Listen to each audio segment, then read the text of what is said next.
So we got Rob in New York. How are you? Hey, Matt, what's going on? Not much. How you doing? Okay, I got a quick question for you. Okay. I don't have too much evidence to back it up or anything, but I just want to get your point of view on this. Don't you think that the Protestants who actually rebelled against the Catholic Church were the ones who started the actual Enlightenment movement and started our industrial society? Do I think that they... Let's put it this way. I don't mean to interrupt you there. We all know that the Catholic religion is not Christian at all. Well, they disagree. It's Babylonian religion. Okay. Okay, well... Do you have, like, a question that doesn't make me laugh at nonsense? Yeah. This is not nonsense. It is nonsense. How is that nonsense? It is nonsense because that's just the no true Christian argument. Because one person, the next thing you're going to say is that Mormons aren't true Christians, Jehovah's Witnesses aren't true Christians. Well, that's They're not Christians. None of them are. That's your opinion, which I couldn't care less about. Well read. I'm pretty sure both of you are well read on religion. Yes. Every single religion is basically the same. No, every single religion. No, they're ridiculous. not. If you read from the Greek gods on down, it's all the same. No, it's not. No, it's not.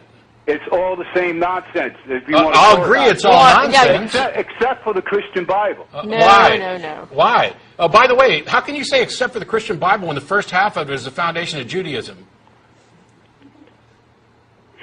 Boy, you're awful quiet.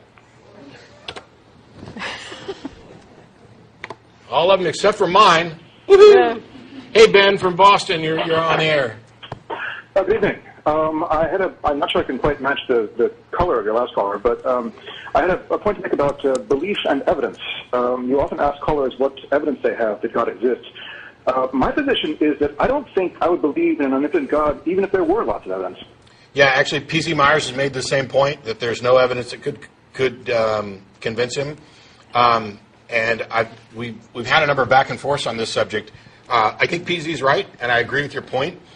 My thing is that, and I won't say that there's nothing that would convince me, because not only does that come off sounding closed-minded and impede conversation, but my thing is, if in fact there is a God, let's say, for example, the Christians are right, and there is an actual being, then certainly I would say that there is something that being could do which would convince me. I don't know what it is, and I don't know how this being would go about doing it. But it would be silly of me to deny that this God character, that with all the definitions they've got about its power and influence, etc., it could most certainly, actually, their idea of a God could force me to accept that it's true, right. Beyond my will. So I won't say that there's nothing that could convince me. What I will say is that I'm not aware of anything that could, because no matter how preposterous something is, I cannot leap to supernatural justifications. But it may be the case that their God can, present such a compelling evidence that's beyond my comprehension, which would change my mind. Here's my problem with that, though. It doesn't appear to have happened for anybody else. And I don't just mean that, like looking around at the people in the audience. When you ask the average believer why they believe, it wasn't because of something that was extraordinary that could only be revealed by God, although there are some who will say that it was privately, this experience of God. It's always kind of tawdry what they come up with.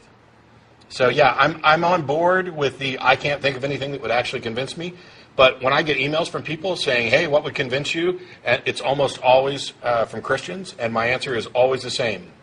I don't know, but you clearly believe that there's a God who wants me to know he exists, supposedly. And certainly I think that if your God, as you describe him, exists, that God should be able to convince me and would know exactly what it would take to convince me. So you need to go pray to that God that he'll do that. And if you think that it's going to be done by argument, pray to that God, have him tell you what to say, and don't write me back until he does. Because if your God exists and he tells you what to say and you write me back, you will have the easiest convert in history. But if you write back before then either you're lying about your God, or your God doesn't exist, or your God doesn't want me to know it, in which case I can write you off in every one of those scenarios. Well, if I may, a couple small points.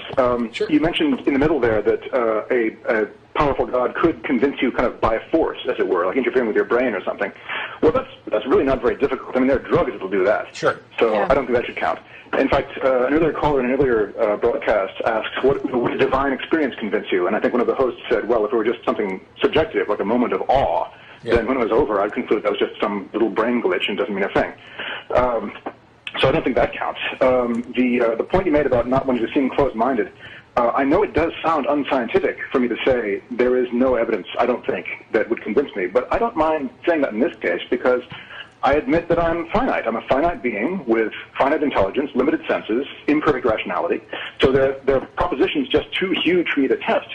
Yeah, there is a a difference between the methodological naturalism of science that you're advocating to say that, you know, we are necessarily bound by naturalistic evidence, and there's a difference between that and saying, I will not be moved, I am resistant to this. And I understand the difference, and I don't think you're making that case, and I don't think Peasley's making that case. I'm just saying that because of the way it's perceived, I phrase it differently. I understand. And I think we agree. I mean, there are things an entity could do to convince me that it has superpowers. Yeah. But I would not. It would take a lot to make me go further than that. And there's a fun story behind it. I know you're short on time, so I'll leave it there. We may be short on time. We're not sure yet. But okay. Well, I have a fun little story. I'd like to hear it. but I've got other callers waiting, and we might be short on time, so I appreciate it. Thanks for calling. Okay, sure. Thanks. Bye.